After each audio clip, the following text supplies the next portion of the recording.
Film की शुरुआत एक वॉइस ओवर के जरिए युआन तियांगांग नाम के एक लड़के के इंट्रोडक्शन से होती है। जब वो एक बच्चा था, एक भविष्यवक्ता ने कहा था कि वो अब तक का सबसे बदकिस्मत और खतरनाक व्यक्ति होगा। उसका मानना था कि जो कोई भी उसके करीब आएगा उसका अंत वास्तव में बहुत बुरा होगा। और हाँ, ऐसा होता भी है। तो ऐसा हुआ कि उसके माता पिता को उसके जन्म के तुरंत बाद चुड़ैलों ने मार डाला था। इस वजह से हर कोई सोचता था कि वह एक भयानक राक्षस है और उसके गांव के लोगों ने उसे बाहर निकाल दिया और साथ ही उससे बात नहीं करते थे। तब उसके चाचा ने उसकी देखभाल की। उसके चाचा का मानना था कि युआन शापित नहीं है और स्वर्ग से आया हुआ एक विशेष बच्चा है।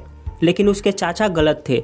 जब युआन 15 वर्ष का था तो वह वास्तव में बीमार हो गया और जब वह बीमार था तो उसके चाचा और उसके दोस्तों पर दुष्ट चुड़ैलों ने हमला किया और उन्हें मार डाला। पता चला कि ये चुड़ैलें एक शक्तिशाली तलवार चाहती थी जिसे कहा जाता है ड्रैगन एबिस तलवार। यह तलवार पूरी दुनिया को तबाह कर सकती है क्योंकि यह बेहद मजबूत थी। लेकिन युआन के चाचा ने इसे छिपा दिया था ताकि चुड़ैलें इस पर अपना हाथ न डाल सके। 2 दिन बाद युआन बेहतर महसूस करके उठा, लेकिन जब उसने चारों ओर देखा तब उसने पाया कि उसका घर नष्ट हो गया था और उसके चाचा उन दुष्ट चुड़ैलों के कारण मारे गए थे। इससे युआन को लगा कि शायद उसे वास्तव में स्वर्ग द्वारा शाप दिया गया है। तब से उसने अपने चाचा का बदला लेने और जो उन्होंने सोचा था उसके खिलाफ लड़ने के लिए कसम खाता है। इसके बाद युआन अकेले ही सरवाइव करता है। एक दिन युआन को अपने बारे में कुछ खास पता चला। उसे पता चला कि वह बड़े होने पर किसी का बर्थ डेट जानकर ही बता सकता है कि वह कब मरने वाला है। युआन ने जीवित रहने के लिए और यह पता लगाने के लिए कि उसके चाचा को किसने मारा, तब वो एक कॉन्ट्रैक्ट किलर बनने का फैसला करता है। वह हमेशा एक जगह से दूसरी जगह जाता रहता था। 15 साल बाद जब युआन 30 साल का हो गया तब वह कुछ समय के लिए एक शहर में रह रहा था। वहाँ उसकी मुलाकात असीना नाम की एक लड़की से हुई। वह ग्राहकों और युआन जैसे हथियारों के बीच एक मिडिल मैन थी। मतलब वो किसी दूसरे आदमी से किसी को मरवाने का कॉन्ट्रैक्ट लेकर किलर को देती थी और दोनों से कमीशन कमाती थी। तब एक दिन हसीना किसी को मारने के लिए युआन को हायर करती है। जब युआन अपना काम खत्म करके उसके पास आता है और उसे भुगतान करने के लिए कहता है तब हसीना उसे तय हुई पूरी कीमत देती है। इसके बाद वो युआन को एक और टारगेट देती है। इस बार उसे एक आर्मी जनरल को मारना था। दूसरी तरफ हम देखते हैं कि जनरल बीमार था, लेकिन फिर भी वो अपनी सैनिकों की मदद करने के लिए युद्ध में वापस जाना चाहता था। जब युआन वहां पहुंचता है तो जनरल के सारे आदमी उस पर टूट पड़ते हैं, पर युआन उन्हें चुटकियों में हरा देता है।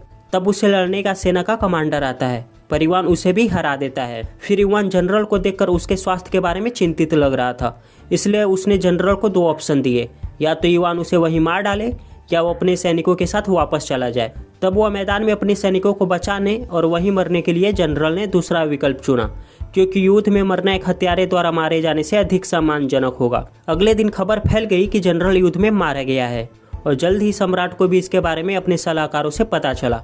तब वो सोचता है कि यह सम्राट के लिए अच्छा है, क्योंकि जनरल भी सिंहासन लेने के लिए कोशिश कर सकता था। सम्राट को अभी भी सुरक्षा की आवश्यकता थी, इसलिए उसने अपने सलाहकार से ड्रैगन एबिस तलवार खोजने के लिए कहा, जिससे वो पूरे दुनिया पर अपना काबू कर सके। उसका सलाहकार भी ब्लैक मैजिक में माहिर था, इसलिए उसने कहा कि वो जल्द से जल्द ये तलवार उसके पास लाएगा। अभी तक जनरल का काम तमाम करने के बाद युआन फिर से हसीना के पास गया और उससे भुगतान करने के लिए कहा। तब हसीना उससे पैसे दे देती है। फिर बाद में हसीना ने युआन से कहा कि वो अपने पावर्स का उपयोग करके बताए कि उसके भाग में क्या लिखा है और उसकी मृत्यु कब होगी। यान ने देखा कि हसीना को 10 दिनों में किसी के द्वारा मार दिया जाएगा। तब यह सुनकर वह बहुत हैरान थी, लेकिन हसीना दुखी नहीं लग रही थी, बल्कि उसने खुश रहने और अपने बचे हुए दिनों का अधिकतम लाभ उठाने की कोशिश की। उसने अपनी दयालुता दिखाते हुए पास के भिखारियों को खाना देना भी शुरू कर दिया। यह देखकर युआन नहीं चाहता था कि हसीना ऐसे ही मर जाए। उसने अगले दिन उसे बचाने की योजना बनाई। उस दिन हसीना युआन को अलविदा कहे बिना ही चली गई, भले ही युआन उसकी रक्षा करना चाहता था। तब युआन को यह पता चला कि वह लू नाम के एक गवर्नर के पास गई है, क्योंकि वह उसे मारना चाहती थी, क्योंकि उस गवर्नर ने एक युद्ध में उसके पूरे फैमिली को मार डाला था। तब हसीना ने उस गवर्नर के गार्डों पर हमला किया। वो बहुत अच्छे से फाइट कर रही थी। तभी वहाँ पर चुंगफोंग नाम का एक योद्धा आता है और उसे हरा देता है, और उसने हसीना को तुरंत नहीं मारा, इसके बजाय उसने उसे जेल में डाल दिया। तभी वहाँ पर गवर्नर आता है जिसका नाम ली है।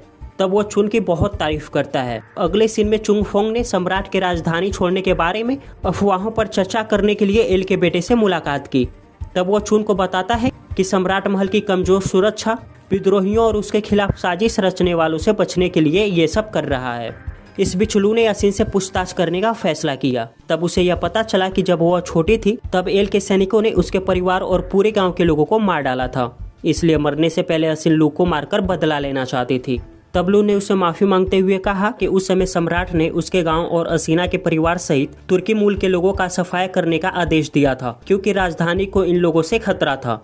तब शाही आदेश पर उसे ये सब करना पड़ा। फिर भी लू असीना को यहाँ से मुक्त करना चाहता था, लेकिन नियमों के अनुसार उसकी हत्या के प्रयास के लिए उसे सजा तो मिलेगी ही। जब लू के लोग उसे वापस जेल ले जा रहे थे, तभी वहाँ पर युवान आकर सभी को मार देता है। तभी असीना को लू को मारने का चांस मिलता है। तब वो उस पर एक नाइफ से अटैक करती है, जिससे उसकी मौत हो जाती है। तब लू को मारने के बाद वो दोनों वहाँ से भागने लगते हैं, लेकिन तभी चून और उसके सैनिकों ने उसका रास्ता रोक दिया। तब युवान और असिन को उनका सामना करना पड़ा। असिन सैनिकों के साथ लड़ रही थी, जबकि युवान चून से। चून युवान के समान ही सारे मार्शल आर्ट टेक्निक जानता था और उसके पास अपराजेय ड्रैगन एबिस तलवार थी। तब इन दोनों के बीच एक घमासान फाइट होती है और युवान चुंग पर काफी भारी पड़ रहा था, पर चुंग के पास भी पावर्स थी और इसलिए युवान उसे मार नहीं पाता।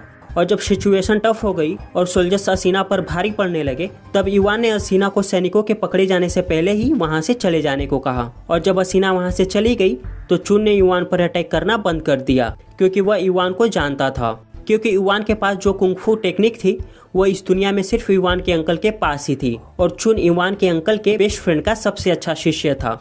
इसलिए वो चुन को उसके अंकल के टेक्निक के बारे में बताया करते थे और साथ ही युवान के बारे में भी बताया करते थे, और तभी से वो युवान से मिलना चाहता था। फिर चुन उसको बताता है कि लू युवान के परिवार से ही आता है। तब यह सुनकर युवान ने चेन को बताया कि लू अभी मरा नहीं है, वो अभी भी ठीक हो सकता है। इसके बाद युवान बेहोश लू की आंतरिक चोटों को ठीक करने के लिए काफी सारे सुइयों का इस्तेमाल करता है। फिर युवान लू की देखभाल करने तथा अपने परिवार के बारे में और जानने के लिए वो चुन के पास ही रुकने का फैसला करता है, क्योंकि उसके जन्म के बाद से उसके परिवार के सदस्यों की एक एक करके मृत्यु हो गई थी।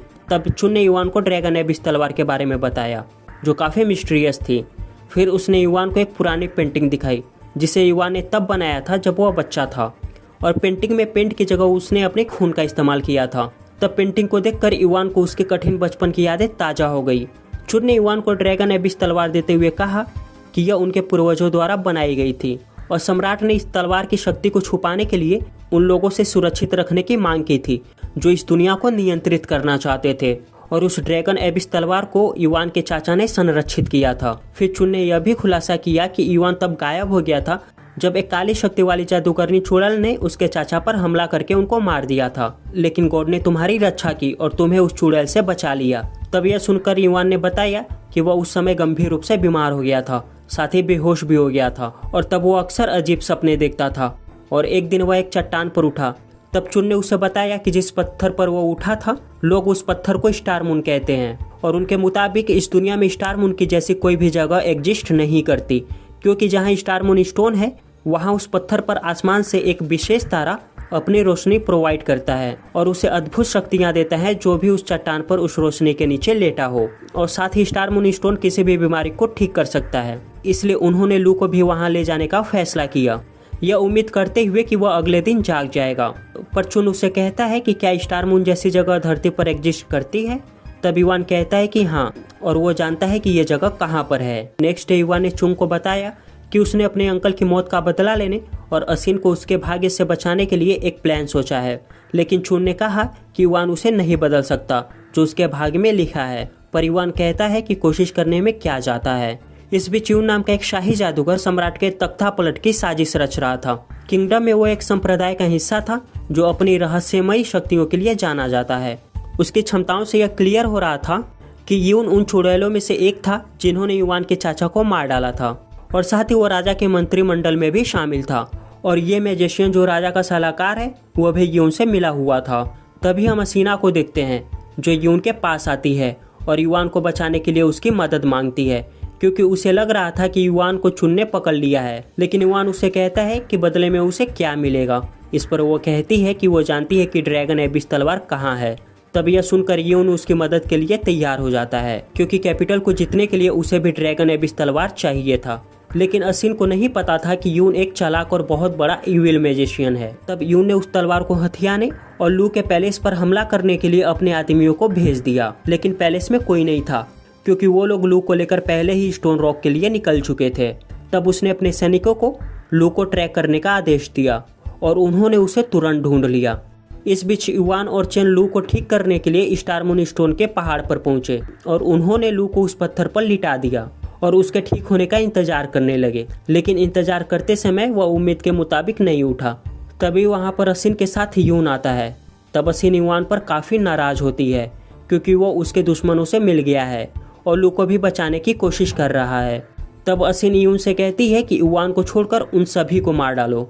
तब वो उन्हें मारने के लिए अपने सैनिकों को आगे भेजता है, पर चेन और युवान उसके सारे सैनिकों को मार डालते हैं। तभी उन अपने सैनिकों को मारे जाने के बाद उसने उनके बॉडीज को नियंत्रित करने के लिए अपनी विशेष शक्ति का इस्तेमाल किया और तब उसके सैनिक ज़ॉम्बी जैसे हो गए।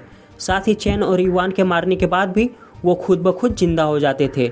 जब युवान ने यह सब देखा तो उसे पता चला कि यून ही वह था जिसने ड्रैगन एबिस तलवार के लिए उसके चाचा को मार डाला था। तब युवान बहुत क्रोधित हो गया और अपने पावर से यून के सभी सैनिकों को मार दिया और जाकर यून से लड़ने लगा। जब यून ने युवान की क्षमताओं को देखा तो वह डर गया और अपनी पूरी ताकत लगाकर उसे मारना चाहा। असिन युवान से नाराज होने के बावजूद नहीं चाहती थी कि यून द्वारा युवान मारा जाए, इसलिए उसने यून को रोकने की कोशिश की और वो भी फाइट करने लगी। इस बीच चुन यून के सैनिकों को मारते मारते हताश हो गया क्योंकि बार बार मरने के बाद वो जिंदा हो जा रहे थे। तब यह देखकर युवान ने यून की जादू की छड़ी को नष्ट करने की कोशिश की, लेकिन वह जादुई छड़ी के मैजिक में फंस गया और जब असीना ने यह देखा तब उसने जल्दी से छड़ी को नष्ट कर दिया, जिससे यून का नियंत्रण टूट गया और उसके सारे सैनिक खुद ब खुद मरने लगे।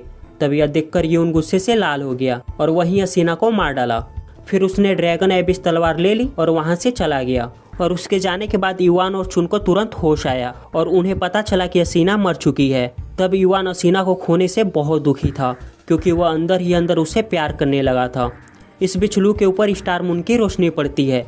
तभी एक चमत्कार होता है और लू वापस जिंदा हो जाता है।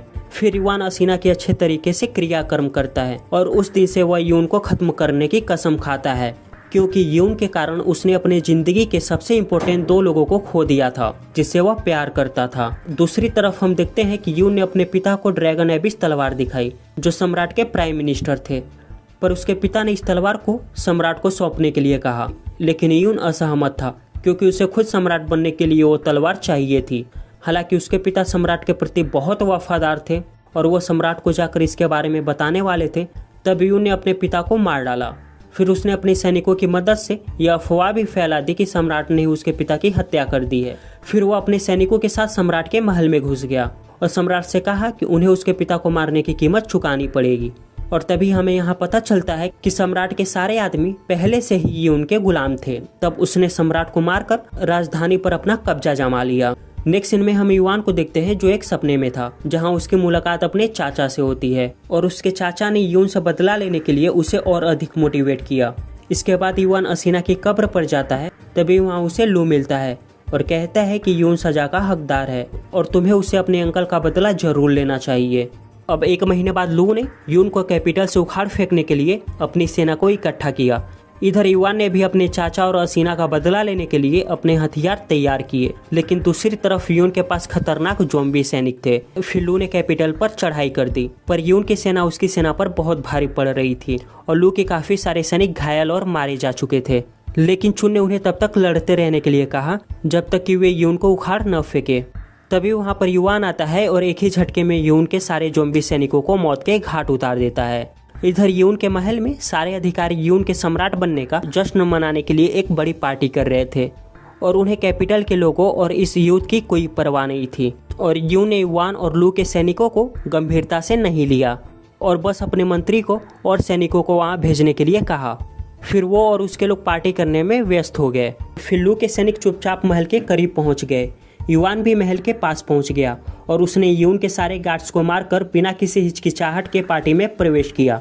फिर उसने एक करप्ट अधिकारी से लड़ाई की और उसे मार डाला। फिर यून ने युवान को लड़ाई के लिए चुनौती दी, लेकिन इससे पहले कि वे लड़ाई शुरू कर पाते यून ने अपने सभी सैनिकों को मार डाला और उन्हें ज़ॉम्बीज में बदल दिया।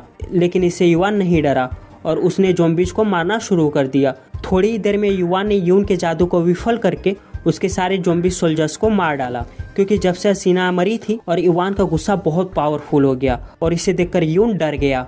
फिर अपनी ताकत और आत्मविश्वास के कारण युवान ने बिना रुके उस पर हमला कर दिया।